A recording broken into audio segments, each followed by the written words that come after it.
Have you ever went to go order something online, saw that the delivery would take 2 months, and then realized you didn't really trust the source and you didn't really want it that bad, so you decided not to order it? Or have you ever had the opposite situation happen where there's something you were on the fence about getting, you thought the source was a little bit sketchy, but then you saw that it would only take 3 days to come in, and you realized that you trusted it a lot more? That is the importance of delivery. Delivery in communication is much different than delivery when ordering packages, but it is still equally important. Delivery in communication is the rate, tone, and pitch at which you deliver your words. Your message and your meaning can be interpreted from the delivery. For example, if I told you that you did so good at school today and I was so proud of you, you would trust that I was actually very proud of you and that I actually thought you did very well. Versus if I said, yeah, you did good at school today, I'm so proud of you. That has a very different interpretation. It has a very different interpreted meaning. That is the importance of delivery and tone. Tone is the pitch at which you deliver your words.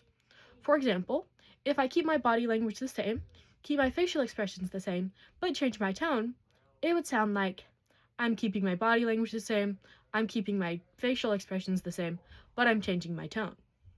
That makes me seem a little bit more mean and a little bit more brutal and like brutish, right? Versus if I keep my tone the same, but change my facial expressions and my body language, it makes me seem a lot more disinterested, sarcastic, and maybe even a little bit mean. That is the importance of tone. Tone and delivery are some of the most important aspects of communication, as your entire message and meaning can be misinterpreted if you use the wrong tone or delivery. It is very important to understand your audience when using tone and delivery, as you would use a very different tone and delivery for your boss versus your best friend that you've known since second grade. For your boss, you would sit a lot more straight, you would use a lot more formal delivery and tone and word choice.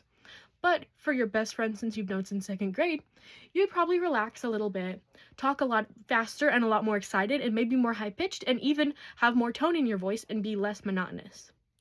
That is the difference in understanding your audience when using tone and delivery.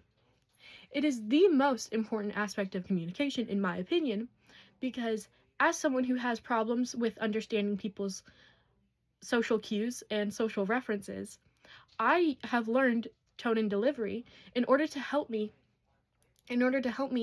with understanding people and understanding what they mean and what they mean to tell me.